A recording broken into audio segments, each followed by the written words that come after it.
Welcome, everyone, to another Gylee and Friends. I'm your host, Chris Bergman. This is the podcast where you hang out with game devs and hear about our pixelated shenanigans. I am your founder and CEO of Gylee, and also your host. Along with me is my co-host, Kim Edwards, who's a senior producer at Gylee. Hello, Kim. Hello, Chris. How are you today? I'm great. You're getting really good at that. You think so? Yeah, I definitely, We can do it better. We are so Gylee is currently in production on Rah Boom, a 4-player co-op beat 'em up about ninja cheerleaders from outer space. Please go wishlist it on Steam. We released our first episode officially. Yeah. It's out there, and it's one where I have an awful voice, and we were dead in that episode too. Yeah, we were. I'm gonna shake this off. We're gonna do it. We're gonna do it for great. you guys. We have somebody helping us with that though. A very special guest today. We have a guest, and they showed up. That's key. That's number one. Yeah. I made it. This is Harrison Richlin. Harrison Richlin is a senior game producer at Counterplay Games with 3 shipped AAA titles on PS5, PS4, Xbox, and PC, including Godfall, which was a really dope PS5 exclusive launch title, if I'm not mistaken. It was. Thank you, my friends. Right on. Thank you for having me. I'm glad to be here. So you have a Bachelor of Science in Business from the USC Marshall School of Business, which I find very impressive. And it's not that impressive. You're skilled in producing gameplay features and leading teams at any stage of the game development cycle. Lifelong gamer with a passion for making great games and for those who make them. Audience, Yes. please welcome Harrison Richlin. Thank you. Welcome. Thank you.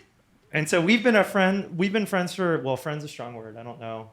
I consider you Yeah, a friend. Okay, yeah, good. I'd say come friend. on. Dude, Yeah. I never want to assume, you know? Hey, you're my friend. Aw. If you're in my phone and I'm texting you, you're my friend. I That's how I made see the it. cut? Yeah. All right. Yeah. Thank you. I would Right. agree with that. Yeah. Yeah. But we've been friends for what, like a year? About a year. And you reached out cold I did. to be like, yo, another game dev in Cincinnati, right? I did. Yeah. You want to hear the story? You want me to? Yeah, tell go the in story? for a little. Yeah, sure. A little Let's bit of start the story. All right. How did I got to Chris? Okay, so my wife and I were in the hospital. We had just had our daughter. I forgot that this was going to be Yeah. the story. This is Okay. amazing.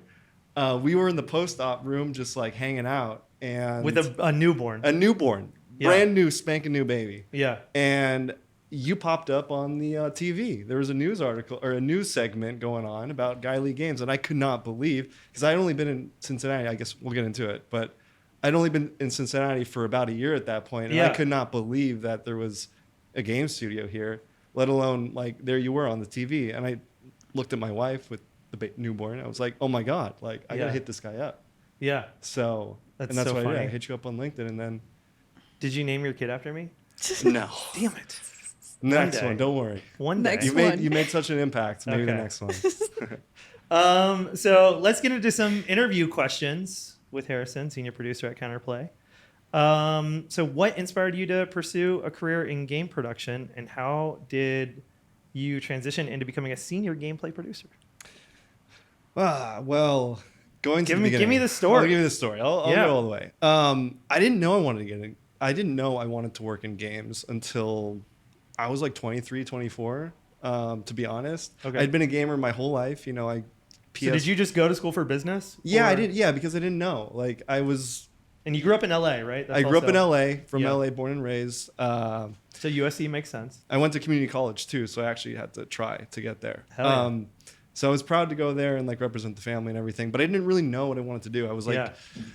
accounting or finance or advertising. I thought I wanted to get into advertising for a bit. And I did an internship in advertising. I like the creative. Yeah. I always knew I wanted to do something creative. I didn't want to do something boring. Right. I did accounting for a little bit, and I was like, not for me. Yeah. But I still didn't know what I wanted to do. Not so, for me either, as our accountant knows. Yeah, it's just I appreciate numbers, but Yeah. Anyways, graduated, or before I graduated, I did a semester abroad in Tel Aviv, and I got into music. I was really into music there. I was Yay. DJing a bit. I was Yeah. producing. Had a good time. That was like one of the best times of my life. God, dude, what were those nightclubs? What were those shows like in Tel Aviv? They had to be man. fucking awesome. All night, like Yeah. it's like almost like Berlin style, but Yeah. not as heavy as Berlin, but definitely, but it's like beach vibes. So it's like, Yeah. it was something else, Dude. That's cool. Had a great time. I loved it so much that I ended up moving there after I graduated, Yeah. and to continue getting into like DJing and getting the music and just kind of exploring because I just wasn't ready. Right on. I wasn't ready to go to, I don't know, for anything. Yeah. But that. So ended up doing that for a while. DJing kind of grew out of it a little bit, even though I still love music and house and all this stuff. But ended up working at a fintech company over there, which is like, it was kind of like investing in stocks and stuff. And it was like in customer service. Still not sure what I wanted to do. Sure. But it was just, I needed a job. Yeah. You got to keep that visa, baby. I needed a job. Yeah. Yeah. So, and that's where I met my fiance at the time, now wife. Nice. We met at work. Yeah. You sly dog. Yeah. And eventually I was like looking myself in the mirror and I was like, okay, I'm like 22 now, what am I going to do? Sure. Like, I got to figure this out eventually. Yeah. I can't just keep kicking the can down the road. So I think I was playing God of War at the time, 2014 or whatever it was. I've heard of or that PS4, game. Yeah. And I'm not a huge God of War fan. Like I didn't play all of the God of Wars. I played a lot of games growing up, but God of War was not in the repertoire. But that game in particular was like inspiring to me. I was like, oh my God, like this is one of the best works I've ever seen. What do I do to get into this? Yeah. And that was kind of the spark. And I was like, wow, this was so obvious to me. Like I've been a gamer my whole life, so Did you know, sorry to cut you off. Yeah. Did you know that like being a producer was a job you could have? No, in I mean, not games? really. So this, what I did was, what are all the positions out there? Yeah. That work at game studios? I didn't Yeah. even know that. So the first thing I did is I went on job postings for all these big companies, Activision, Santa Monica Studios, Yeah. all these places. And I just looked at all the postings and I was like, okay, what fits me like the best? And I saw production and then I looked into it and, I kind of knew about it. But as I did more research and blah, blah, I was like, this is what I am. I'm Yeah. a producer. Like Yeah. I connect dots. I make things happen. Like I'm not particularly technical in any aspect, but I have a technical mind, but I think I could be a producer. So that's what I went for. So I looked at my wife. I was like, this is what I want to do.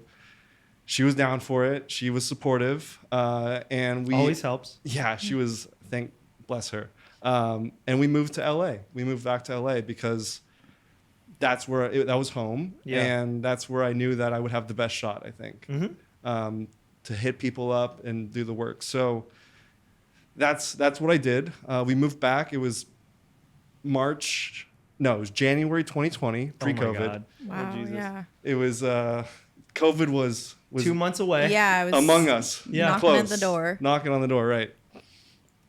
And we found a little dinky 1-bedroom apartment in LA, and just that's where we holed up. And I hit up everybody I knew, like everybody under the sun who might know had connection gaming, and that was like I was grinding, like just trying to hit people up and networking. And one connection led to another. That would be a dead end, and then that one died, and then I was just cold applying to all these places, not going anywhere. Right. It's really hard. Yeah. Just applying. But one of them worked out. Yeah. One of them was my best friend's sister, who works at Square Enix. She's really cool. She was really helpful and connected me with someone that worked at Counterplay. Mm-hmm. And he was a producer at the time. He became one of my best friends and mentors. And anyways, got on a phone call with him. And I was like, I really want to be a producer. Like, this is what I want to do. Like, how do I get in? Just kind of like an informational interview, but also please give me a job. Right. But he wasn't. I also asked him if I should be learning Unreal or Unity. Because I knew at the time, I should learn one of these to help my resume out. Right. So he was like, listen, if you really want to be serious about this, you should learn Unreal. And because that's what Counterplay at the time, that's what they were working on. And hung up the phone, and that's what I did for the next 6 months. COVID literally hit the next month, and I just learned Unreal for a while. And I hit him back up after 6-7 months, and I showed him I built like a whole portfolio and blah blah blah, and like that's how I got in. So a job opened up. He was really impressed. I showed off, like, I built like a little website of like all the stuff I had been working on. And that's it. There was like an associate level role there, and I got it at the ground floor. And was that like an associate producer? Yeah, I was an associate producer. So I started at Counterplay. They were working on Godfall. It was the tail end. And how exciting was that? Yeah, that was. Like, coming in. My mind was absolutely blown. Like I could not believe I was working on a PlayStation game. Like I was a PlayStation fanboy.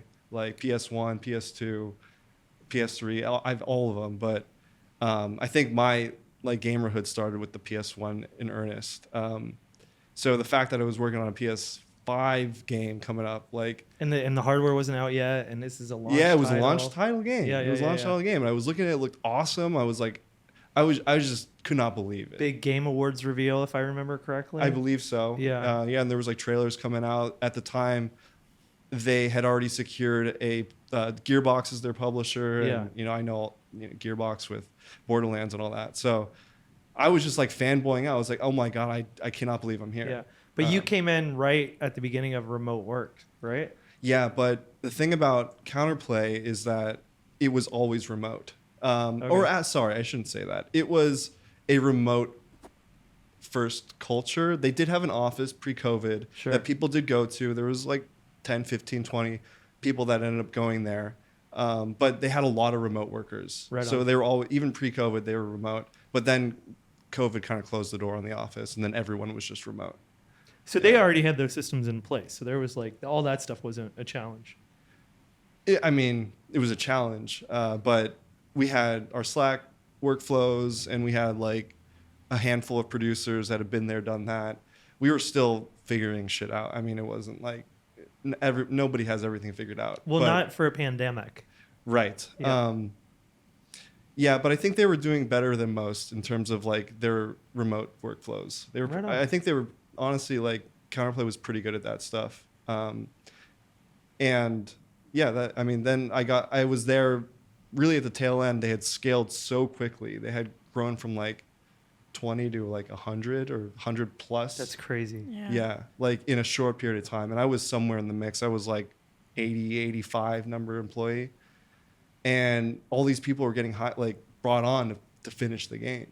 And yeah. What a big swing, man. Yeah. That they took with that game. I think that's so cool. Yeah, when it came out, it was a mess a little bit, but like there was a really good combat, and there was like some really like awesome things about the game that improved over time. There was patches. We came out with an expansion and DLC, and like it ended up in a really good spot.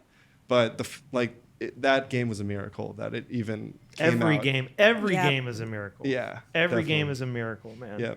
Yep. So with 3 AAA titles under your belt, what key lessons have you learned about leading teams and producing successful gameplay experiences? Man, I've learned a lot. I've had a short career. I've only been in it 4 years, which feels like an eternity, but in reality, it's short. But I've learned a ton in terms of production. And what I've learned mostly is that being a good producer isn't something that there's a playbook for necessarily. People that work on games are passionate. Yeah. And we're all gamers. Yeah. And we're all neurodivergent. Yeah, right. Yeah. It's introverted, a lot of us. Oh yeah. Socially awkward. Yep. I think, one of the biggest things you learn as a producer is kind of filling holes and making the team gel. And it's a lot of getting shit done and timelines and scoping and how much time do we have? What's our budget? And there's all that shit. Like, Yeah, I mean, maybe take a second. We probably should have done this earlier, but maybe take a second and give like a quick snapshot of what a senior producer does in general, because it seems to be like one of those roles that people don't quite understand. Right. Okay. So I would say by the book, a senior producer usually is in charge of producers under them. At Counterplay, it's a little bit different, but the production path is really about making sure the game ships. And also it's usually the group of people that are interfacing with the publishers. Publishers are the ones that if the team has a publisher or the game has a publisher, it's the one that they're the ones usually funding and handling all the marketing and all that. In terms of just working on the game, the producers are making sure that all the features are getting to shippable states, that are good, hitting their quality bars, that you're hitting your timetables, you're making tough decisions on things that need to get cut. You're basically running the group of people, running the meetings, setting the meetings, getting everyone in the room to work towards a common goal. For example, as a senior producer on our current project, I made it so I was kind of in charge of the weapons strike team, and we call them strike teams. Meaning, That's so cool. That's what's great about game development. You come with cool ass names. Just cool ass names. Right? Yeah. I didn't even know what a strike team was. Yeah. But so, anyways, we had a strike team that was like mixed with engineers, designers, artists. I mean, just concept artists. And you have to lead your little pod of people that have come from all different walks of, Well, they're different disciplines, right? Different Yeah. disciplines, yeah, right? yeah. And you're trying to hit a common goal. So you're like, okay, we need to build this gun and take it through the pipeline. And the producer is the one that takes it through the pipeline all the way through, navigating through each step, making sure that it gets to where it needs to go. Or working with whoever to decide maybe this thing shouldn't move forward because of it's not the right thing, it's going to take too much time, and just making those tough decisions. So I guess, sorry, I kind of rambled a little bit, but I guess That's what this is for. Yeah. That's why we do a long podcast, is for rambling. Right. Yeah. So, producers are just kind of like the gel in between it all and dealing with all the budgets and timetables and all the stuff that's kind of behind the scenes, but making it happen. Right on. Yeah. So you moved here from LA. I did. No one does that outside of, technically I did it also, I guess. So we have something in common. You didn't. But I started You Right. you were here first. Yeah. But you weren't. Right. Yeah. Yep. You picked Cincinnati out of, anywhere on the map, man. Yep. What how did that come about? And sorry, this is a selfish question. Oh, don't for worry. sure. I'll take it. Because there's so few game devs in Cincy, we gotta Yeah. look out for each other. What was it? What was like sort of like how did you get to that choice, and then how's it been? Would have been some surprises, etc. I love Cincinnati. I think this place louder for the people in Yeah. the back. This place fucking rocks. Yeah. I love Cincinnati so much. It was a weird, my wife and I, because we were both remote, it was COVID, and we wanted to get out of LA. We were just ready to move on. It was just expensive, and she was just difficult. And we also want to start a family. Mm-hmm. And we looked on a map of good places to live all over the U.S. and found we were like, Ohio has kind of a cool mix of things and opportunities and just cool places to live. And then we narrowed it down. It was Columbus, Cincinnati, Cleveland wasn't really in the mix, but then we kind of narrowed it down. Cleveland. Yeah, wasn't a fan. Hi, Chris Todd and Max. A couple other people in Cleveland. We have Cleveland friends. We like our Yeah. Cleveland friends. We just don't like the city. Right. Yeah. Anyway, so we landed on Cincinnati. We're like, it looks really good. It looks like people love it there. And then we came here for a weekend and stayed here in OTR near downtown. Loved it. Loved the vibe. Loved the people. Just nice people. Good energy. Kind of smaller town vibes, smaller city vibes, which is really, really special in a lot of ways. And that was it. We just were like, let's just jump. If we're going to do this, let's do it. Yeah. And then we moved to Cincinnati, and ever since we've just, we had our, we have a baby now. We've started our lives. We live not too far away, and it's just so much fun. It's a great place to live. Hell yeah. Did I toot your Hell horn yeah. enough? Was that It's not my horn. the Cincinnati Cincinnati's horn? horn. It's the city's Yeah. horn. Yeah.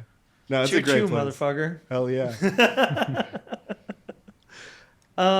Can you walk us through sort of your approach to balancing, with being a producer? I think in all those different disciplines, one of the biggest challenges is like art versus engineering. Right. It's like red versus blue, man. I mean, it's a constant battle. Yeah. Can you walk through sort of your approach for balancing creativity and technical constraints, like during the development process? Yeah. So it's a push and pull, and this is again where producers end up in the middle.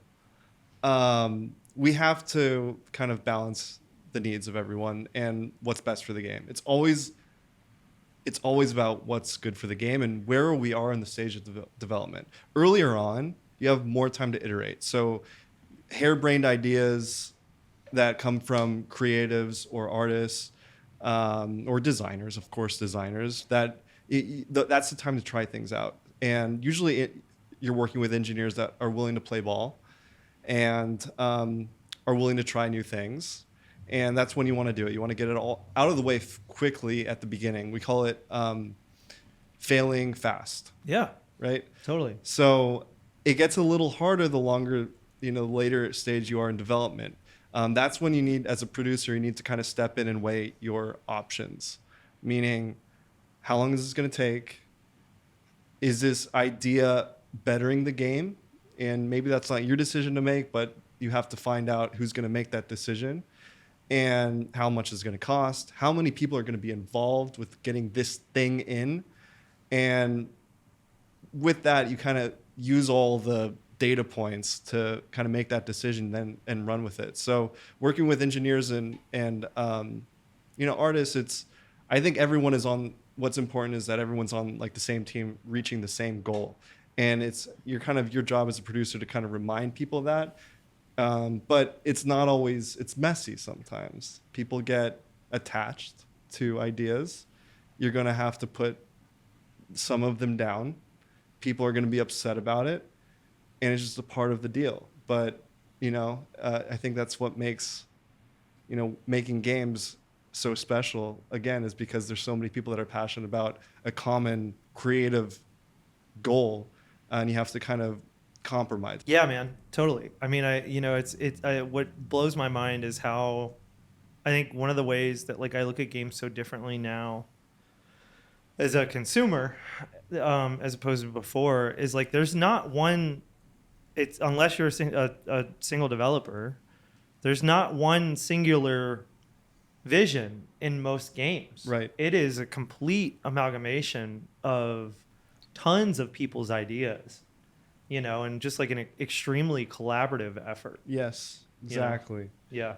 It helps when there's a North Star, when there's like a vision holder that usually it's the game director that can can be the final answer. Yeah. Sometimes there's not. Sometimes it's a group collective effort. And all these different methods of making games can succeed. It's just a matter of making sure you make decisions quickly. And move forward. And, like when people have ideas and everyone's throwing stuff in, okay, great. Let's take one and move forward. Let's not get hung up on something that's not working. Yeah. Because that's how, you start wasting time. And there's some level of done is better than perfect on a lot of that stuff. Perfect is the enemy of good. Yeah. Yeah. Look at us with like our little that was snappy beautiful. ass. Yeah. Both of us, man. God, we're great. This is what happens when you become a dad. You can just like get them out. Got that dad energy? Yeah, you have dad energy today. Yeah, and always. Well, looking ahead, what are some trends or developments in the gaming industry that you find exciting? What concerns you? It's an interesting time to be asking that question. Yeah. Yeah. As far as much as you want to talk about, but like, how do you see, game development sort of being shaped over the next few years? Well, I mean, just looking back this year, the top hits like Helldivers 2, Pal World, Enshrouded, which was kind of a low-key hit. Love that game and then too. some of the big failures over the last year. I mean, it's pretty obvious what's happening right now. There's a investors aren't so quick to throw down hundreds of millions of dollars on AAA titles and just lose a ton of money. So it's a riskier game, and because of that, I'm actually excited for the future. Even though we're in a really shit situation right now and a lot of people are out of jobs and looking for work and studios are folding. I mean, every other day we hear about, another studio that's folding or a project that's being canceled.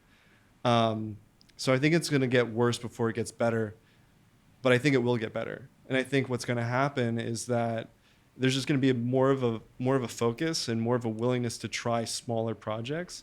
But because of that, I think there will be these smaller projects usually have a lot of passion instilled in them. AAA games, I love AAA games. I think there's always a need in the marketplace for AAA games.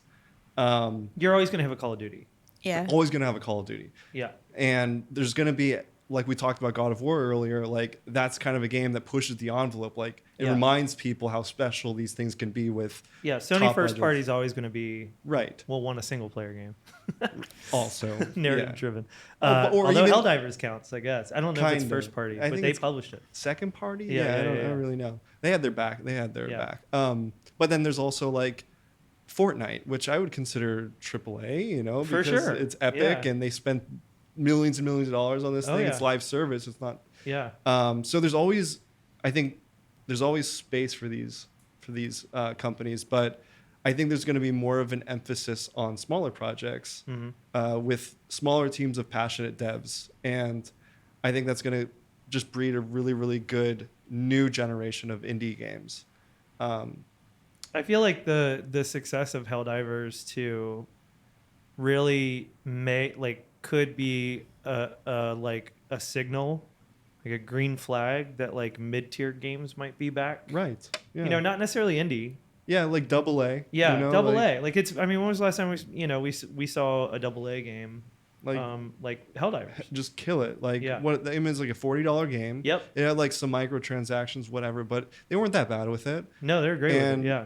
It doesn't. I mean, it has a decent amount of content. It has a good loop, but you're just going in there and doing sessions, having a good time with your friends for a half an hour, 2 hours. You're just jumping in.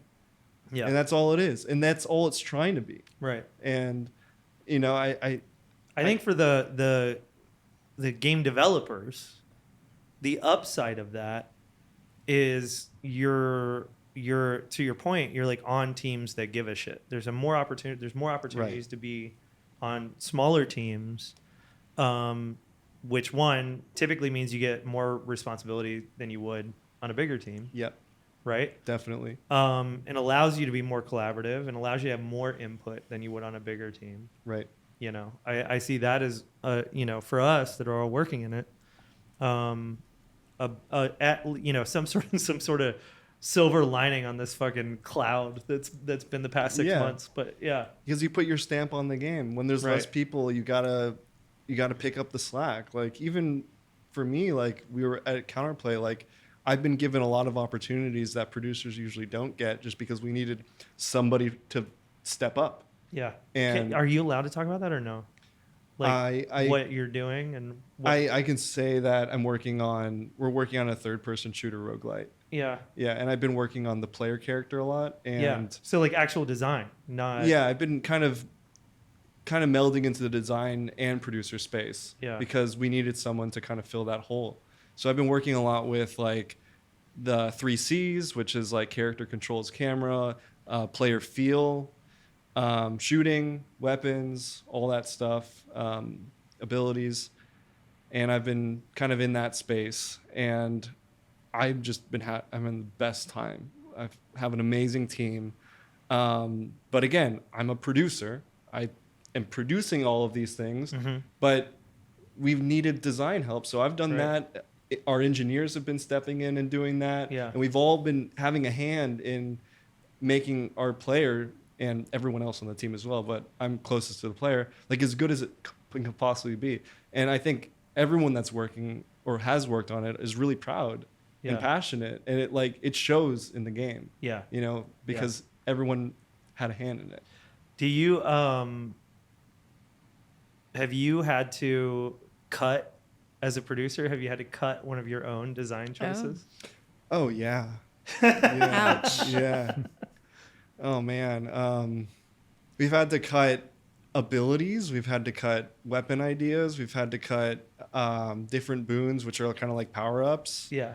Hundreds of those. I mean, oh my God, so many bad ideas. Yeah. But also just because we needed to cut scope. Yeah. We've right. also come up with like systems that I've had a hand in a little bit coming up with, but then like we had to cut it after scoping it out. Yeah. It's like this balancing act of trying to add to the, like, what is a designer supposed to do? A designer is supposed to want everything under the sun. Right. Pie in the sky. Like, I want this the to most have, annoying. you know, like that's what designers are supposed to do. Yeah. And producers are supposed to be the ones that says, okay, but Right. Right. you know, Let's dial Yeah. this let's back a dial little it back. bit, yeah. What can we do? Yeah. Let's wade through the shit and okay, that one thing, Yeah. you know, right? So it's like, Here's your crumb, yeah, designer. right. So yeah, it's been a lot of that. You kind of have to check yourself a lot. Right on. Yeah. Yeah. Kim, you got before we go to a break, you got any questions for Harrison? No, these I mean, are you're great. he's your Yeah. peer. You Yeah, guys are peers. which but in a like very different scope. So like it's kind of why I've been so quiet. I don't want to step on you because like we have the same title, but we do very different things. So I'm just very interested in hearing what you do. Right. Oh, I thought you were going to say you're cooler than him because of that. No, Kim's way cooler what? than me. No. Come on. We all know better. We all know better. This is bullying. This is what I've This is been not talking bullying. about. We'll discuss this more later. Oh boy. Speaking of later, we're gonna take a quick break, and we will show you the Rah Boom trailer. Please wishlist it on Steam if you haven't yet. And then it went like 1, 2, 3, 4. Well, if it's glass, yeah, you're gonna shatter it. Battle your battles, you got a talent. How to the cure? You can breathe underwater. Won't you teach me how to do it? Yeah, I wanna take a swim and bring me with you one time. We can fly if you take me under your wing. But let me do my thing. And then it went like, hey, hey, hey. 5, 6, 7, 8. If it's trash, yeah, you're gonna take it out. Handle it rapidly, got the magic, you got it for sure. Make it nice, yeah, I'll bring the good vibes. Gotta win if you let me into the race. But I'ma do it my way. And then it went like, 1, 2, 3, 4.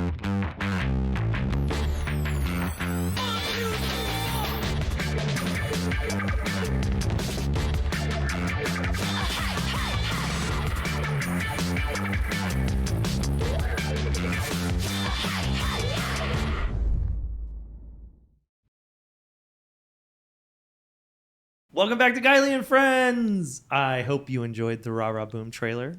Please go wishlist it on Steam. Tell your friends to wishlist it on Steam. Tell your enemies to wishlist it on Steam. Gives you an opportunity to maybe reconcile. Okay, I was wondering why people were talking to their enemies, but yeah, go on. Try and make up. Be Yeah. like, hey, there's this game about ninja cheerleaders from outer space. I was thinking about you. I was thinking that you should wishlist it, and also we should be friends again. I love your rants. We are back. We are here to talk about gaming news. So we're going to get into some gaming news with an actual real gamer and not just Kim. Ouch, I'm a real gamer. I play video games. I'm not as You passionate don't care about as gaming you news. are. Or Though- most people that care about gaming news.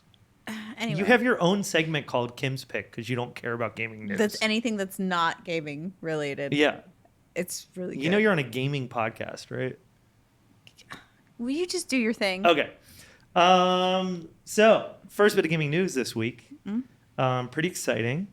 The Triple I Initiative had their showcase this week. And we got a bunch of big game announcements for them. Are you excited about the game announcements, Kim? Yeah, can I ask a probably dumb but clarifying question? Sure. Did they coin that term? Triple I? Yeah. It's been used before. Like, I don't I haven't heard it before. Oh, I've really? never heard not it me. before. I Yeah. mean, maybe I'm just dumb, but like, I think it's a pretty cool term. I love it. I love great. it. I love what it represents. It makes so much sense to me, but this is the first time I'm How does hearing it? Tell me, why does it make sense to you? because I know what a AAA game is, Yeah. and I'm an indie developer, so I know what a triple I would be. What? Okay, can you just describe what you think a AAA game would be? It would be just like a AAA, but for indie game developers. That's my mic. I'm knocking. Just that. That's as simple as that. Is it not that? I don't know. I mean, I don't think it's like clear.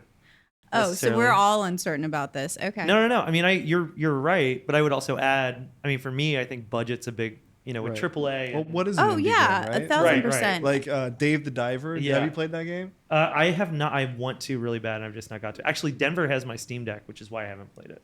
So that Way to game throw him under the is bus.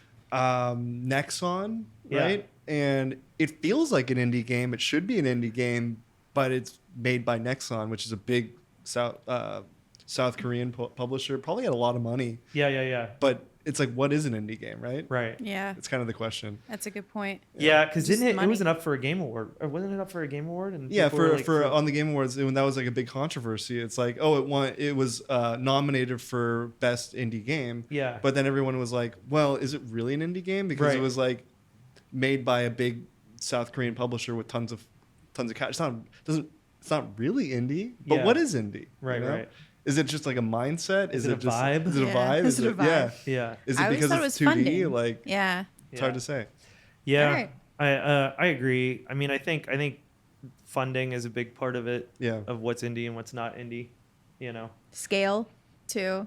Yeah. Because Like, I mean, how large is technically your we have a team? publisher, but our publisher is an indie publisher. Yep. Right. And I would consider us indie. Like, I Yeah. think you guys I fit the definitely. bill. Yeah. Yeah. we have no money, Yeah, so we have that's no probably money. Not a part giant. of We it. don't have a giant team. Yeah. Yeah. Okay. Triple I. Yeah, anyway, so Triple you're- I. Triple I Initiative. They had their showcase, which was really, really cool. So Triple I Initiative is a collective of top indie developers that include Evil Empire, which made Dead Cells DLC, Thunder Lotus Games, which is Spiritfarer, Megacrit, which is Slay the Spire, and many more, who all gathered together to show off what they're calling Triple I games or blockbuster indie titles. Also, the article that I'm pulling from is from Polygon. Thank you, Polygon. Thank you, Always Polygon. appreciate your journalistic efforts. Same. Yeah. That's where I get my gaming news. First game reveal. This is a big one. I think this is the biggest on the list. Slay the Spire 2 was revealed. The sequel to the acclaimed deck-building roguelike Slay the Spire has been revealed. The teaser didn't show us much when it kicked off the Triple I Indie Showcase, but from the screenshot sent to the press, we know that it will be there will be a new class called the Necrobinder. Fucking great name. Joining the Ironclad and the Silent, the game will be hitting early access in 2025. Harrison, what do you think? Slay the Spire is a staple Yeah. in the roguelike Genre? genre. Yeah. I think this is a big one. Yeah. I think people are hyped. I played a little bit of Slay the Spire 1 as a reference and influence. Yeah. Enjoyed it. Not huge into deck builders, but I know how excited people are for this one. Yeah. And I'm all for it. Yeah, for sure. I mean, I felt like a sequel was coming sooner than later, Right. right? Did you play the first one? I did. I probably put like, I don't know, like 20 or so hours. It didn't like grab me. It didn't grab me the way that Balatro has grabbed me Right. in regards to Yeah. roguelikes, but and deck builders also. But really, it was honestly, I'm a little bitch. It was a little too hard, Yeah. bounced off it. But yeah, it's beloved. in It the is. community. It is. People love that game. Yeah. Kim, any thoughts on Slay the Spire 2? Yeah, I'm not into deck builders No. either, and I don't think they should be difficult. In my opinion, I thought that was kind of the point of them, but now I don't. That's confusing to me that it's difficult and people love it. Did you play either of you Inscription? It's on my list. It's kind of No. I'm Same dying to vibe. play it. Yeah, that one's really hard too. Because that one Oh, gets yeah. weird, right? It's weird. Yeah, it's really Yeah. weird. He's by like really God, I love weird like games. visionary game designer, but it's kind of deck buildery. Yeah. Roguelite. I'm a Magic the Gathering. Yep. Like since Yeah. I was in 6th grade, played it religiously, and Hearthstone, and Oh, This is right up your alley then. Yeah. Yeah, it really no, I is. know, Yeah. I know. It's the art direction's kind of not my flavor. It's not. It's different than Yeah. the second one you're saying. No. Just Slay the Spire in general. Yeah. Not quite my flavor. I think that's a part of it. Yeah. But I mean, dude, people are going to be stoked about this. And what a way to like kick off a showcase, right? With Yeah. like a sequel It's reveal. like I bet you Jeff Gylee was like, God damn it, that was supposed to be mine. Aw.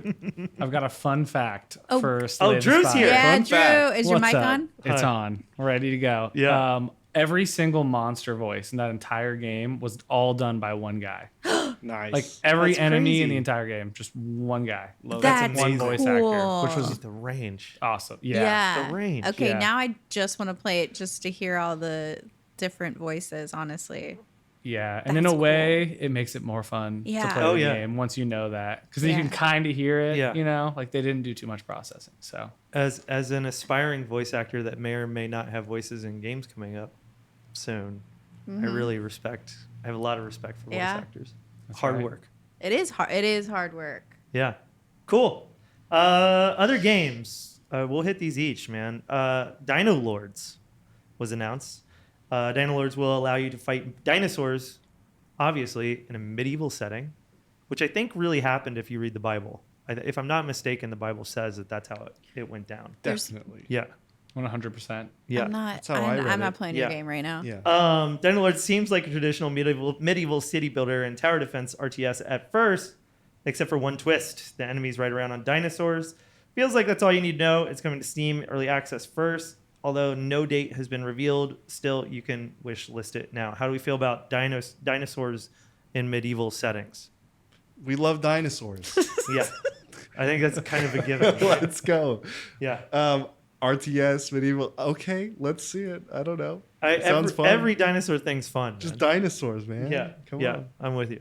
Anything to add there? I will be wish listing this. It sounds dope. I'm more in for it to ride the dinosaur. I don't know why that is Yeah. what's getting me, but like, I Yeah, think are it you guys sounds old fun. enough? I don't think anyone here is old enough. Maybe you, but there's a cartoon when I was a kid called Dino Riders. No. I never watched it, but I do know what you're talking Dude, it about. was so good. It was like modern people, and all these dinosaurs were like decked out with like missile launchers and shit. Nice. And the toys were awesome. It was great. I That love was- Dino. Shout out to Dino Riders. That Love was- Dino Riders. Solid 90s cartoon. Could we get the license for that? Oh. That and Denver the Last Dinosaur, which is another dinosaur game. We could be making 2 dinosaur games. Moving on. Oh. There's an announcement for a game called Cataclysmo. I love that title. It's a good title. It's a real-time strategy and tower defense game from Digital Sun, the developers of Moonlighter. Love that game. The game takes place in the city of Hogar, which has to defend itself against horrible creatures coming from the mist. There will be magic, ancient civilizations, and Lego-style building, according to developers. It's set to launch on PC July 16th, pretty soon, actually. How do you feel about Lego building in tower defense games?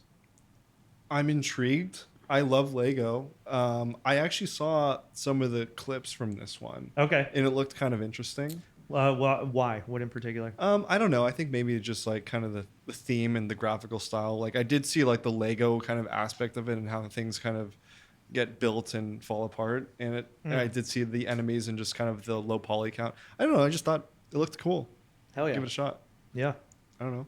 Kim, anything to add? No, this one does feel like something I would actually play. Like I'm excited about this one. I'll have to look at the Have you art played style. Lego mode in Fortnite yet?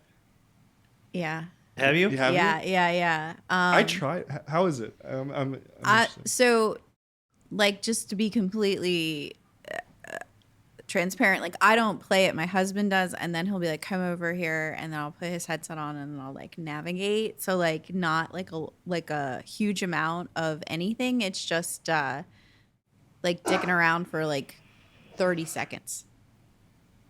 What was that? I don't know. Bizarre. How bizarre. How bizarre. So I don't have any opinions of like if it's wonky or buggy It's or like if a it's survival fun. game, right, or something. Yeah. Yeah, It's yeah. Like, it's Where like you- Minecraft, Yeah. right? It's like It's- Minecraft, where yeah. you can Yeah. like find resources and build shit. Like, Yeah. and it's completely separate. It's like has nothing to do with like battle royale. It's its own game It's its mode. own thing. Yeah. My kids love it. They play Yeah. the shit out of it. They I have a could ton of see fun that, with it. yeah. Yeah. Seems interesting, man. I think it's a cool concept. Last one that we'll talk about here, the Rogue Prince of Persia. That's how it's stated. Is announced from the Dead Cells team. This isn't a Sands of Time remake, but Evil Empire, the development team behind post-launch Dead Cells content, is releasing an indie Prince of Persia game that will hit Steam early access on May 14th. The roguelike action platformer takes a lot of inspiration from both Prince of Persia and Dead Cells, and it comes with an excellent cinematic trailer. Did you This catch one's one? gonna be dope. This Yeah. one's gonna be dope. Yeah, I played a little bit of Dead Cells, and I've talked to people that live and die by Dead Cells. And It's so good. I yeah, fucking you love love Dead it. Cells. Yeah, I've heard people just love this game. I can't say that I've played enough of it to love it, but the fact that they're working on a Prince of Persia one, I think this one's gonna be something special. Awesome. Anything, Dad? I think my husband would definitely play this one. Yeah, Yeah. that's all I got. Yeah. Not me though, but I love watching him play stuff like this. Did you ever play Dead Cells? Did I? No, Ken. Okay. Me? No. And I don't think he has either. I could be wrong though. He sneaks in games, and It's I don't another know. one of the top roguelites, Okay. like loop Yeah. games where you just The combat's so good. yeah. So, in other gaming news, there was a really good article, and I'm going to read more than I normally do, so apologies, but like a really good article on gamesindustry.biz. It was an interview with Matthew Karch, who is the CEO of Saber Interactive. And the title of the article is "The AAA Model is Going to Change." This is kind of similar to what we were talking about earlier. Yeah. Yes, it is. Right? So the CEO discussed the challenges facing AAA and how developers can lower their costs, plus more on reclaiming independence from Embracer, because they actually spun out of Embracer. They broke out. Yeah, Oh, Saber Interactive, and they spun out of Embracer successfully, which good for them. And then still working on the KOTOR remake, which is very exciting for me. I'm a big Knights of the Old Republic fan. Well, yeah.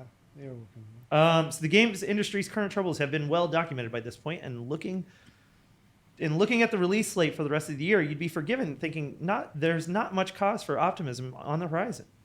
While there are still a number of AAA games heading to consoles and PC by the end of the year, it's currently a quieter lineup than we would historically expect, and some heavy hitters that are most likely to move the needle, such as Grand Theft Auto 6, aren't due until next year. The release of the new platforms usually inject capital into the markets and fuels opportunities for growth, but the next such launch, which would be Nintendo's successor to the Switch, supposedly, is also not expected until 2025. Saber Interactive CEO Matthew Karch believes this is not just down to the current downsizing of the industry, but also to flaws in the AAA model that brings in the most revenue. Games are getting cut. Sorry, I told you guys this is a lot. Welcome to the audiobook. We're just doing an audiobook now. this is interesting though. Okay. This is Matthew talking. Matt, I wonder if he goes by Matt. I hope he goes by Matt with his friends. We're gonna call him Matt. He's Um, back. I like Matthew. Okay. Matthew. Mr. Karch said games are getting cut left and right, so there's going to be a situation, and I think it's already starting this Christmas, where you're going to see a real scarcity of games. He tells GamesIndustry.biz. There's less coming out. The consolidation that's been going on in the industry is going to hurt that as well. And the costs and the turmoil that the industry has been going through, teams will regroup, but the capital at the moment just isn't there. Can confirm. And so the industry is actually contracting somewhat, and the supply of content is going to be way short of the demand. This is interesting. This also makes me want to delay Rah. Really? Well, yeah, if there's gonna Yeah. if there's a gap, There's a gap, but this is AAA gap. This isn't That's a good AAA point. gap. Yeah, I mean, that's a good point. I think you're in different lanes. Yeah. Yeah, even now I'm reading forward in the cost of the game. That, Yeah, so let's talk that's about that. different. Yeah, we don't have to sell a game for $70, he says. I'd prefer not to. I think that's expensive. I don't like that. It's almost not fair. Part of the reason Helldivers 2 has been so successful is that it's had the success that it's had is because it comes at a much lower price point and it's accessible. So I agree. Exactly. 5 years ago, all you heard about was the next Assassin's Creed or the next Call of Duty, Far Cry, Battlefield, or whatever else it was. The whole industry waited with bated breath for those games to come out, and those were the juggernauts.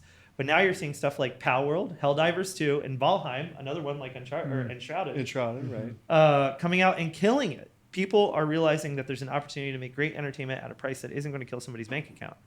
I think we have the potential to kind of change the way games are made, he concludes, giving the escalating costs and our ability to control them in ways which are meaningful, and our ability to create high-quality products. We position ourselves really well to bring in a few smart people that could contribute and some capital to fund other projects to slowly but smartly grow and to enable us to have a continual flow of content. We don't want to be, and I never wanted to be, the next Activision. That was never our ambition. Our ambition is to create great content, varied content, and to entertain people while also feeding ourselves in a meaningful way. That's where we're going. Smart guy. Yeah. Smart guy. Very smart guy. I love He's it. right on the money. Right? No pun intended. Yeah.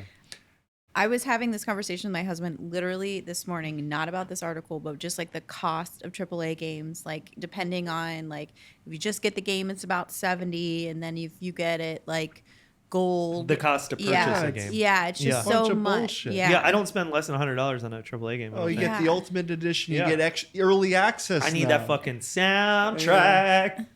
Give me a break. Well, I mean, I forget which one it was recently. It's like you get a digital art book. You don't even get a physical one. You pay $120 to get a digital art book. This is Yeah. a freaking file. Yeah, that's yep, no I fun. need that too. It's Yeah, I want need that those extra, tangible. those Yeah. pre-order skins, You need- baby. See, You're the problem. I know. because you buy this shit. Yeah, Well, we don't want to. We're tired of it. Yeah, I mean, agree. Come on. Gaming should be accessible to everyone, and that's what I'm understanding. And I really love what he's doing. It should be affordable enough. Yeah. I think $70, $80, $90 is a lot to ask for. So I think it's just not reasonable to expect the consumer, we are all consumers, to want to pay this price tag. I understand where you're coming from, that it costs a lot of money to make these things. Okay, then you better guarantee like a polished product that's going to be worth it. But a lot of the time it's not. how do you feel about like Palworld in that example? Exactly. The anti AAA game. Like they Yeah, but like it. I mean, is that a good game? I mean, what's a good game? I mean, Yeah, it's so- that's a very opinion. What's a good game? Yeah. I played it. I had fun. Yeah, I had 30 plus hours in it. yeah. Oh, Is it the nice. best game I've ever played? No. But it scratched an itch and Yeah. I had a good time. Okay. Did you love it? You don't sound like you No, I liked it. played it. I played it for I don't know, like 2 or 3 sessions maybe. Yeah. That's not your vibe, Not your though. thing? No, I like crafting games. I Oh, thought okay. Or right, crafting games. Isn't that what? I don't know. Where you just Yeah, start with an yeah, axe and you it's got to just- like build yeah, stuff from yeah, there. Yeah. Yeah. But it was, and I also am not a Pokemon fan at all. So like, I kind of didn't care about that from a consumer standpoint, but it is like, dude, I mean, that was It popped off. pretty like, it had its moment. That's for damn sure. Oh yeah. But like that in comparison to Helldivers, right? Where Helldivers is its own IP, Palworld Kind of ripped arguably is not its own IP. off. right? They took a lot of influences, we can Yeah. say. Yeah. Yeah. Helldivers is its own IP. It's its own, like, to me, that's a game where it's like there's a clear vision of what the game is. There's a clear vision of what the IP is. There's a clear vision of the voice that game has, Yes. right? I think the budget for that was $50 million. It went on for 9 years, I think, to develop it. They put a lot of time into that game. I did not know that. Yeah. That's crazy. It lasted a long time. Yeah. And yeah, I personally appreciated Helldivers more than I did Palworld, but I think they're both making a statement sort of around the same thing. And it's that they're both kind of lower scope-ish games. Yeah, okay, Helldivers might have cost $50 million or That's whatever. mid-tier, right? Yeah, Double A. mid-tier. Double Right. A, right? Yeah. Like, yeah. Palworld, I think, was only a Like handful 8 of million. or 8 something. million, right. Yeah, yeah. But it's a mentality that they're pushing and a product that they're pushing that is changing the norm. It's not necessarily the budget. I mean, it is, but Yeah. it's also like, As somebody that makes games, all I can think about is budget. yeah, Like, right. Like, I'm Yeah. fixated Yeah. on it. Yeah. Understood. $50 million is a good chunk of money, but and it's also the price that it's releasing. I think Pal Worlds was $30. Yeah. I think Helldivers was $40 Yeah. with a friendly, what's it called, microtransaction thing that Yeah, they've yeah, got yeah. going on. You bet your ass I buy that battle pass every time. Oh my god. But it's not You that bad are the 'cause you problem. can get the stuff and you get the currency or whatever like by playing the game also. Yeah. So it's not that predatory. Yeah. So I don't know. I just think it's a mindset and a product that they're pushing that is kind of going against the norm, Yeah. and I think it's good. I do think it's good. I do, I mean, I feel like there was a period, 10, 15 years ago where like getting a $30, $40 game that was good happened quite often, Right. and getting back to that could be cool. On the flip side, NES cartridges in 1987 and 88 were $60. That price point hasn't moved for 30 years. Does that include inflation, or they Yeah. were actually? Were they No, they were really actually. Yeah, you they can were find expensive. Best Buy. I guess it would have been Sears ads Dang. where the NES game is $60. So that price point hasn't moved for 30, 35 years, Yeah. They were I mean, expensive. right? How- Like at some point, it's got there's got to be margin somewhere. Yeah. They I were don't know. How much- $60 though. How much were PS1 and 2 games? I thought $50. 50, 60, man. I remember 60 was it for a while. Yeah, 60 was it. yeah. It's got to go up. Video games were more expensive in the 1980s than they are today, technically, by a long stretch. If you include inflation, But you also don't need to make physical copies anymore. Yeah. that's true. That's it. That's also a good point. And that's a whole manufacturing pipeline you have to Uh-huh. deal with. Yeah, So, but you can make full-size arcade machines. Oh my gosh. Yes, you can. and definitely buy those. 'cause And those are definitely Yeah, cool. I like that Drew's silently laughing. That's the best That's all part I'm of what really just doing happened. over here. I think it's interesting. I think mostly I respect my boy Matt for spinning Saber, like finding a way to Yeah. make Saber keep going, and through the chaos that was Yeah. Embracer, and Right. it seems like his mentality for what he wants to make is clear, and I agree with his points Yeah. Mhm. Same. wholeheartedly. Other than the $70, I don't know. No, it's fine.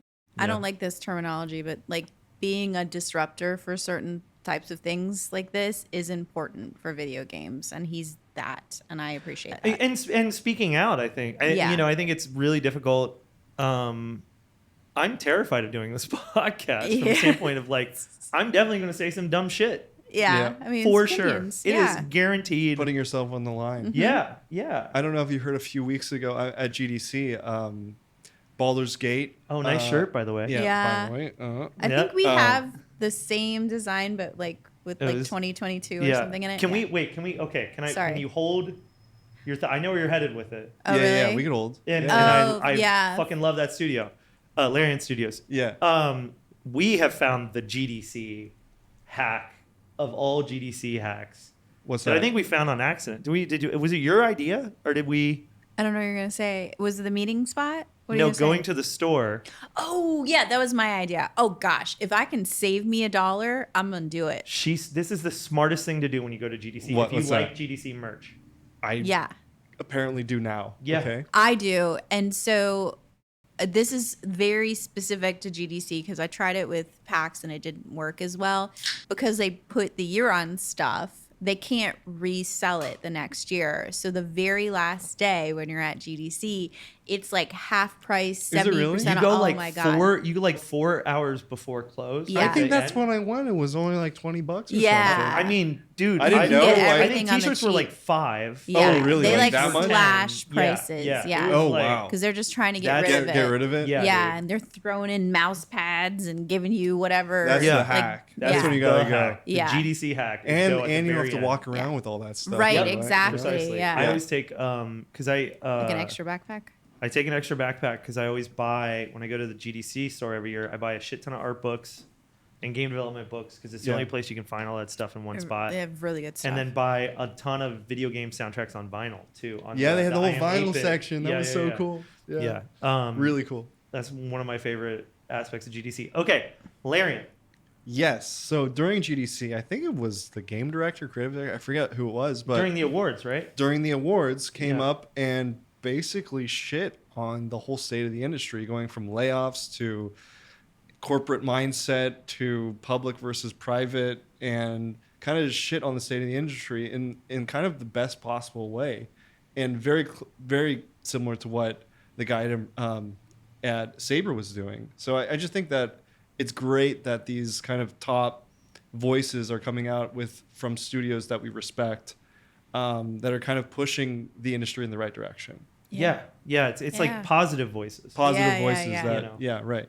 I like People aren't that. like for the moment. I'm sure it'll change. People aren't getting canceled. They're actually Yeah. like saying good things. Well, they're not saying things they would get canceled for either. That's what I mean. Oh, I see. I'm not. Yeah, this isn't an I thought you were anti-cancel culture like, thing. No. cool. I'm saying people are idiots. Okay, yeah. And, Okay. you know, maybe for we're seeing the good guys show up. Yeah. I don't know, that's what I'm saying. Yay. Yeah. Yeah. See what I tell you? Remember I said what 20 seconds ago that I was going to say some dumb shit. Oh, yeah. That was going to be misinterpreted. Oops. Anyway, Oops. cancel all the bad people. Yes, To be please. clear. Anyway, those are the gaming news. Gaming news. There we go. Great gaming news. We need little bumpers for all these, I think. Like, little gaming news. Meh, meh, meh. Anyway, A jingle? Do you have like Well, transitions? yeah, a do you have jingle? like big transitions? Like little, during not each- yet. I think we'll get there. This is I think we'll it's get there. excessive. Boom, Yeah. gaming news. This podcast is a work in progress. That is for goddamn sure.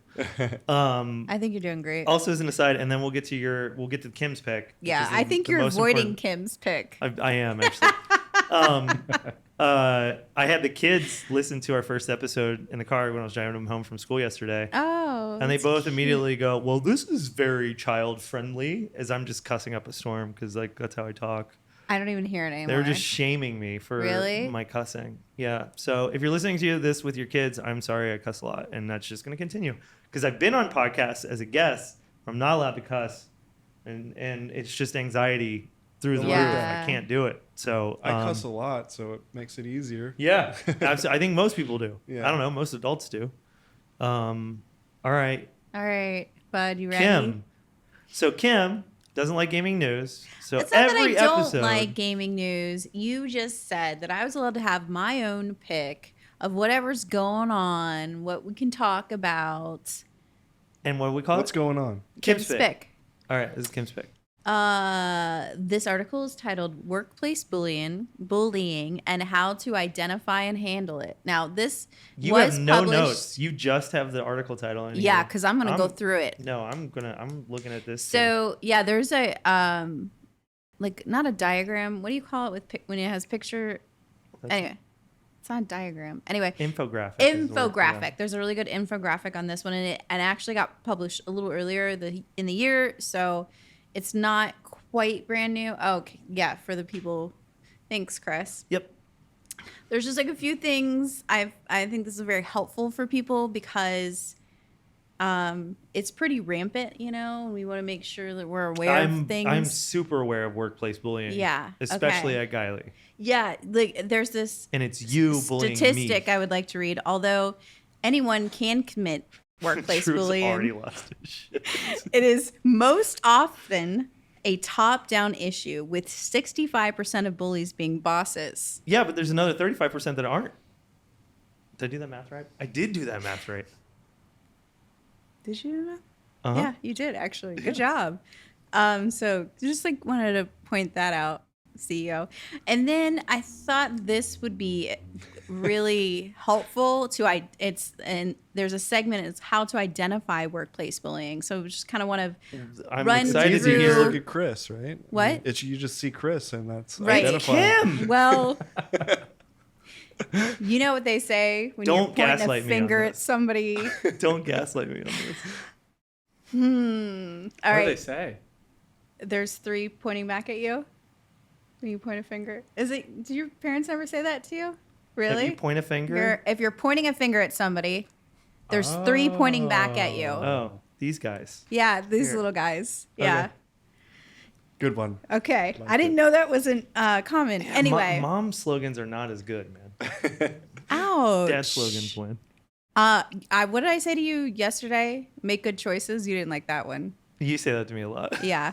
I think this part of the article is important, so I just like to dive into where it says here's some negative behaviors to look for when identifying workplace bullying. And if you guys see a commonality at all, maybe in the podcast, feel free to point it out in the comments. You I'm can't just weaponize saying. Kim's picks.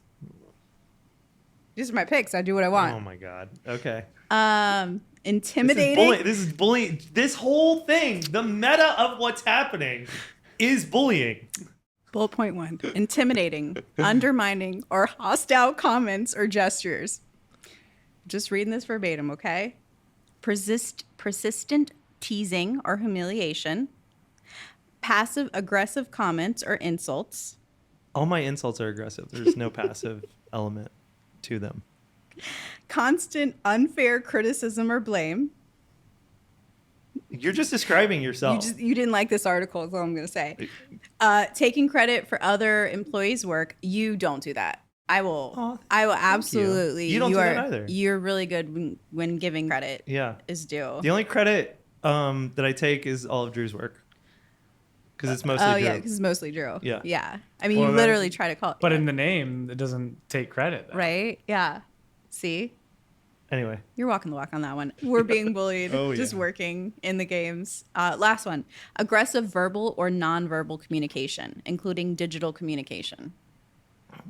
Listen, just because I put K sometimes in Slack. What I realized with the team, and this was not me trying to bully anybody, but like if you say something and I like don't respond because I'm busy, it like people panic. They're like, "Oh, I'll figure it out." Like Yeah. you did that to me the other day. You were like joking but being like kind of like, "Oh, whatever." And I didn't respond, and then you were like, "Hey, just making sure you knew I was No, joking." I think I said fucking fine. Like Yeah. in all caps. I didn't care. Yeah. Yeah. I was like, "Okay, cool." And then it was like 2 hours later and there was like nothing. I was working. I was like, wait, did she think that was real? Yeah. No. Yeah. Yeah, sometimes not replying is the best. Anyway, just this is more of a PSA for everyone. Just be aware that it's a very common thing, and We all know what you're doing. We all know what you're doing. Big insinuation going Yeah, on here. I Yeah. mean, Harrison, you have any thoughts on this? My thoughts are to avoid Chris and hopefully work somewhere else. No, I'm just kidding. No, I listen. It does happen. I've been at places where there are bullies. I've been bullied before. Yeah. It's not fun. No, it's like not. it's made my life miserable for months. Like being bullied.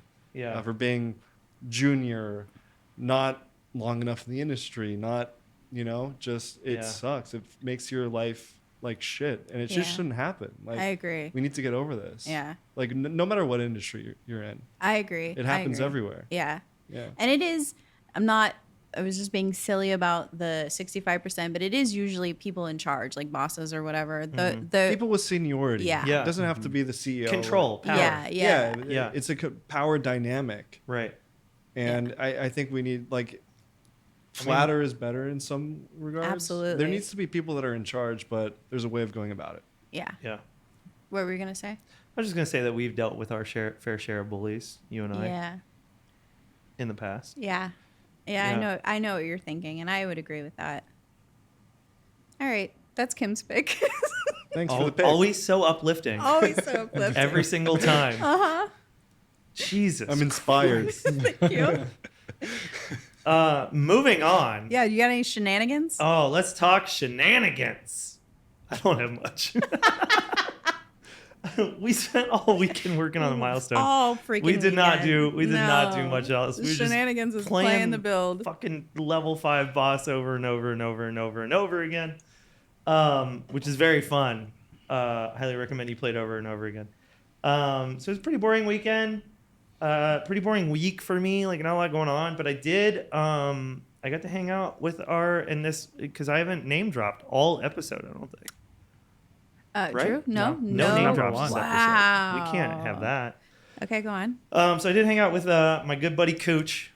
No, we're not calling him that. We are not. I've told you that. Ben Kuchera. Thank you. Ben Kuchera That's was the name drop. an One. editor at Penny Arcade and editor at Polygon, and is currently working on some secret stuff. Oh, it's secret stuff? And I got all the tea on the secret stuff, and I'm Yeah. really excited about it, and excited for him to come back into the world at some point. And man, I really can't divulge anything.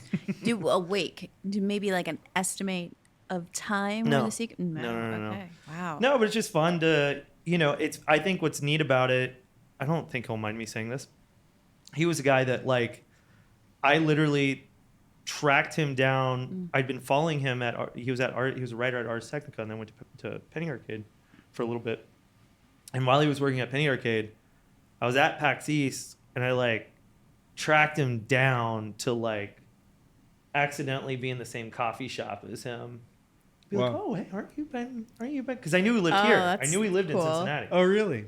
And I'm just trying to collect you all like fucking Pokemon, man. Trying to bring us all together. That's what's Yeah, up. It's Yeah. beautiful. And I was like, aren't you Ben Kuchera? Are you Ben in here? And he was nice enough to sit down and have a conversation with me then. And then, we've become friends over probably about a decade or so, I would say. It's been a long time. Yeah. Yeah. Good dude. I love. Oh, so my point was, lost it already. Yeah, we're shenanigans. No. Shenanigans. My point is like, I admire this guy so much. I admire his work and his writing and his ability to communicate, like, just on a level that, like, I cannot.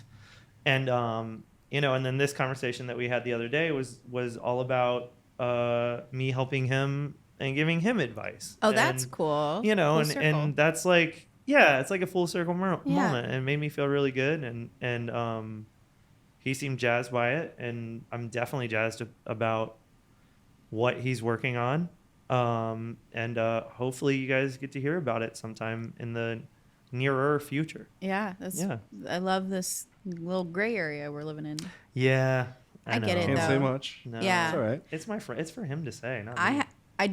I know Ben fairly well, and He was at Gylee for a little bit. Yeah, he was. Yeah. I knew him before then. You're right. I'm good. Okay. But I have to say, as someone who went to school for journalism and I've read a lot of his articles, he is very good at what he does when it comes to that kind of stuff. So I do have a lot of respect for him. Yeah. And he's helped us out a lot over time, Yeah, absolutely. for sure. Yeah. Getting you media trained. and Tinsley? Yeah, that was helpful. Yeah. I'm not good. I'm horrible. Putting on your like PR face. Yeah, I'm not good. I'm the person that's gonna spill all the beans. Like, don't ask me stuff. It's like I feel sorry for anybody that puts you in front of a camera. Yeah, right. Yeah. I see what you did there. This is bullying. That is not bullying. But that's it. Harrison, what about you, man? What are some shenanigans that you went into?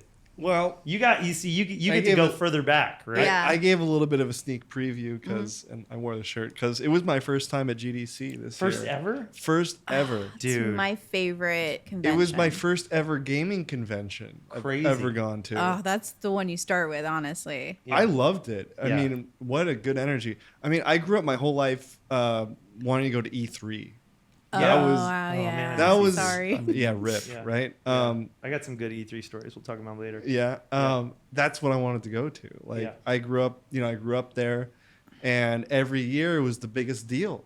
It's no more deal anymore. But that was what I wanted to go to. So this was the first one that we had friends from work. We all went over there and got a Airbnb together and slummed it together. And That's awesome. cool. That's the way to Yeah. do I it. slept on the floor on a mat. It was perfect. I felt like a college kid again. Yeah. And we went in every day. We did the expo and Yeah. just took it all in. Went into some talks and met with people in the industry. I Yeah, felt like yeah. it was a game developer. Like Yeah. I know it's kind of a It's stupid. kind of validating. It yeah, is, yeah, right. You get kind yeah. of reinvigorated and Yeah. like re-inspired to be like, hey, Yeah. these are my people. You know, like Yeah. I'm happy to be here and with everyone. So yeah, it was honestly such a great experience. Yeah. That's Dude, cool. I had my first GDC was in 2012, but I Wow. was a tech entrepreneur. So we had our app had gamification, but it wasn't a video game. Oh, okay. Right. And so I spent, 10 years going to GDC, not being a Not game, even- not yeah. having a game, not working on a game, just having this other thing that I'm doing. But I'm always trying to learn game design and learn game design. And I've done, highly recommend if you get a chance, you have the opportunity to go to GDC, go do like the game design workshops that like Frank Lance does, or the animation workshops that Atlanta does. Like there's all these workshops. The Are you best just part of GDC is skipping over your name droppings? Huh? Are you skipping over all your name dropping? I see what you're doing here. We're moving on. Okay, go on. So I spent a decade going to GDC, feeling like an imposter. Right. Full on. Like I talk, hang out with the Halo team. You're like, what the fuck? You guys are That's doing so many cool. amazing things. Yeah. And learned a lot and put a lot of time to learn game development before I started my own studio. And then we went there last year with Rah and showed it to press for the very first time. And it's so validating to be like, we're peers. Yes. Yeah. These are my people. Yes. Exactly. Yeah. You feel connected. Yeah.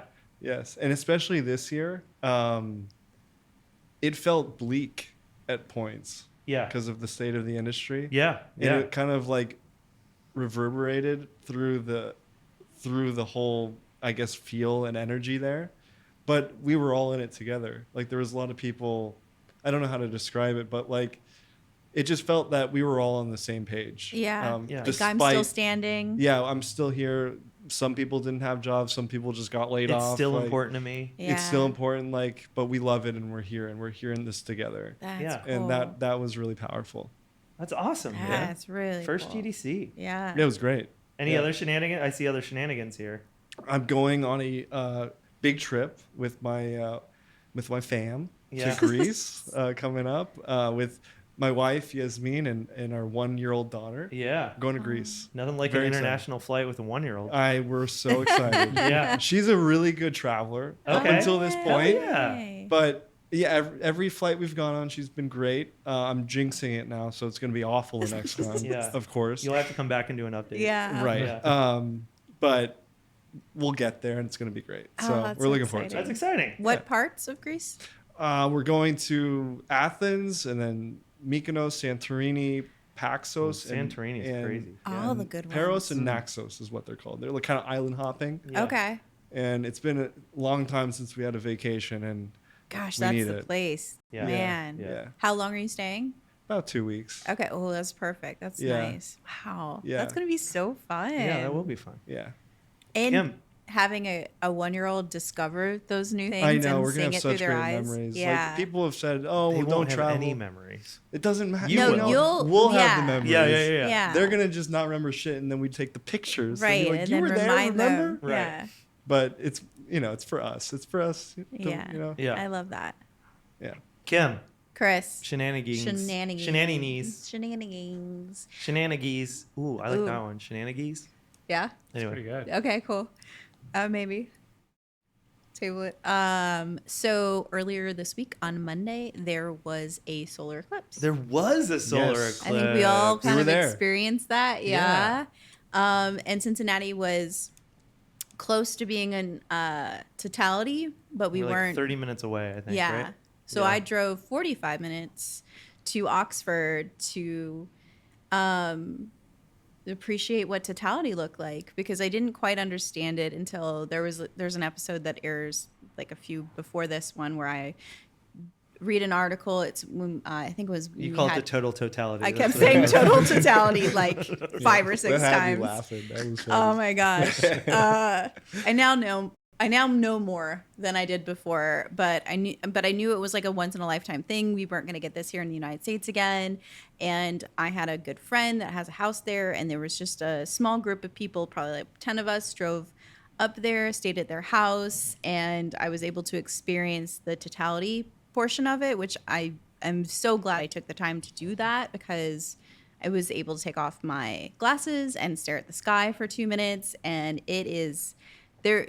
Words cannot describe what that feels like. Like Yeah. it So cool.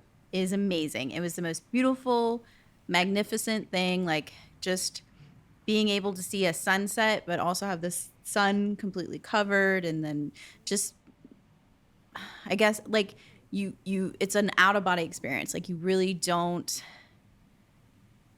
There's nothing like it. I'm very magical, and I'm very happy that I decided to do it because I was like You're apprehensive. very magical. Of course I'm very magical. Oh. It was very magical. It was like, Yep. it was just like a really good. Yeah. Did you guys do totality as well? Yeah. You Oh, you shit. did to Yeah, tally? we drove up. We went I to love that. Hamilton. Yeah. Okay, yeah. Hamilton had it. Yeah. Yeah. It was How- awesome. yeah, I oh was my gonna god. say. It was. I mean, I'll Either. remember that forever. I was at Yeah. Somerset. Yeah. Kids were there. It was was great. cool. Yeah, Yeah. it was cool. I'm not magical. No, you still got to experience. It was just different because like you're looking through your glasses the entire time. This is like a 2-hour, 3-hour experience, and you're kind of watching it go. And then for 2 minutes, it just gets quiet, like silent, did quiet. and you're in this And moment then you hear with the all birds these after. people. You guys Yeah. catch that? The Yeah. birds started chirping, thinking it's morning. Yeah, Yeah. they were confused. wild. The bats were confused. Yeah. They were like flying around when it was Yeah. like in totality. Well, that's some good shenanigans. It was fun. It was Yeah. great. So, Drew, you saw the eclipse, but not totality. Is that what you're saying? Mhm. Yeah. I just was in my backyard. That's what's up. It's just hanging. cool. Yeah, we had the opportunity just to look up. Like, just, I love that. I thought that was amazing. great. Yeah. Good That's job. all. Thanks. Great shenanigans. Yeah. Congrats. Thanks, everyone. Let's we're actually going a little bit long. Sorry. So let's hop into recommendations. Ba-ba-ba-ba. Do you want to Kim, start us off? Oh, I'm going to You start us off. Yeah, Okay. I think you got a good one. that I'm I excited really, about. yeah, I wish I had more because I wanted to talk about Fallout, the new television series that aired April 10th on Amazon Prime. All 8 episodes are out now, which is really freaking cool. I love the game Fallout, so I really was excited to see this, and I was hoping it wouldn't flop, and it exceeded my expectations. Oh, you've seen I've it? only watched episode 1, so I heard have. it's good, right? It's getting great reviews. Oh, thank God. Amazing! It is amazing, That's and great. they did it in such a great way where it's definitely their nods to the game, yeah. but you don't have to play the game or have an understanding of the game to enjoy Yeah. the series. They just killed it out of the park. Like I cannot, like this That's is something exciting. I want to Yeah. binge and Yeah. also not want to binge because I want to kind of like Yeah. really Soak it up. appreciate. Yeah, soak it Yeah. up. That's a good way of saying it. Yeah. Fallout TV show. Hell yeah. Yeah. Good Rico. Thanks. Harrison, how about you, man? I've got a couple. Okay. Let me give one game I'm interested in coming Yeah. around the horizon. Manor Lords. Have you heard about it? Nope. Tell me about it. Manor Lords is coming out this month. It is a city builder / army kind of builder For PC, I'm assuming. for PC Okay. on Steam, and a lot of hype. And check it out. Yeah. Manor Lords. Yeah, I like city builders a lot. Kind Okay. of low key, but Yeah. it's kind of like a High key. mixture. High key. Yeah. So, yeah, it's kind of a mixture You're on between. a podcast where millions of people watch. This is Now high- everybody knows what's happening. Millions. But yeah, it's like kind of like you build your city and like defend it against armies. So, That's cool. And people are hyped. People are really hyped. I have to check it out. Manor Lords. You're gonna hear about it in a couple weeks. I promise. Couple Right on. weeks. Okay. Yeah, a couple weeks. Awesome.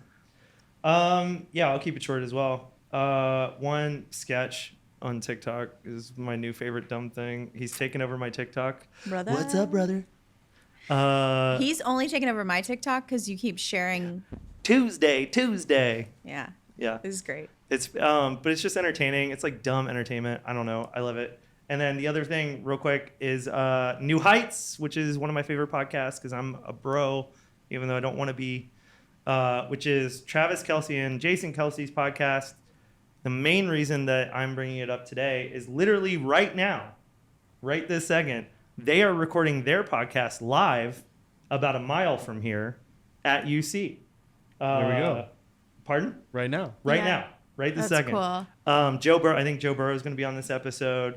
I was like digging in and saw that like, well, Taylor Swift and Travis Kelce were like out to dinner in Cincinnati last night. And I was like, that's- what? Where? What restaurant? And then found out it was fake. And I was like, well, that's annoying. And I feel duped. You figured it out really quickly, though. I have to say, it was like a 10-minute I'm cycle. still a dummy. I don't But think so. anyway, it actually is a really entertaining episode. They just had Little Dicky on. I just watched that episode. I love from Little Dave Dicky. and obviously his rap career. So it's good. I don't know. I'm a big football fan, so it makes sense for me. But like would recommend, even if you're not a football fan. I think it is entertaining. And with that, Harrison, you're the guest. Where can people find you on the interwebs, man? Where should people follow you? I am not a social person, but if you want to connect with me, you can connect with me on LinkedIn. And That's adorable. That about was it. adorable. no Yeah. Twitter, no. Are you a nothing. thought leader on LinkedIn? Do you do I'm not a thought leader. I'm just there. You just I'm one of the exist. people. I'm like, Yeah. because you got to be there. So Yeah. if you want to hit me up, you can find me LinkedIn. there. I like There that. you go. That's your spot. Right That's on. great. Kim, where can people follow you on Do not socials? follow me. Do not follow me on socials. We're going to do it every episode. Dude. This is horrible. Chris, what about you? You can follow my personal Instagram account at Bergs Makes Games on Insta, at Chris Bergman on Twitter, Bergs on Blue Sky. I'm not using it. Nobody's using it. No. And then most importantly, follow Gylee Games at Gylee Games everywhere on TikTok, Insta, Twitter, Facebook. Gross. Sorry. Where else are we, Drew? LinkedIn, of Threads. course. Come on. Threads, LinkedIn. LinkedIn. YouTube. MySpace. I don't know. YouTube. Obviously, if you're watching this, please. Oh yeah, like and subscribe. It really really helps us. We're fighting an algorithm here, kids. We are fighting it. And so every like, every subscribe, every comment, honestly, Yeah. like tell us what you think about this in the comments, please. Even- Like if you're even if enjoying you, this, like Comment about all the stickers. yeah, the stickers on your laptop. Tell us what you think. Tell us what could be better. Drew's producing it, so like blame him for all the things you don't like. Blame Or- me. Throw him under Aw. the bus. Tell me what you need. Yeah, but How give can us we make it give us better? feedback, man. You know, we really want this to be good, man. We want this to be meaningful. We want it to be entertaining. We want it to be good. We want to keep bringing in friends of ours that are doing really really cool shit. Harrison, thank you for coming. Thank you for having me. Thank Really really you. appreciate it. Yeah. And of course, wishlist Rah Boom on Steam. Right now. Cool. Go do This has it. been another Gylee and Friends. Thank you guys so much. Love you all. Have a great week. Thank you.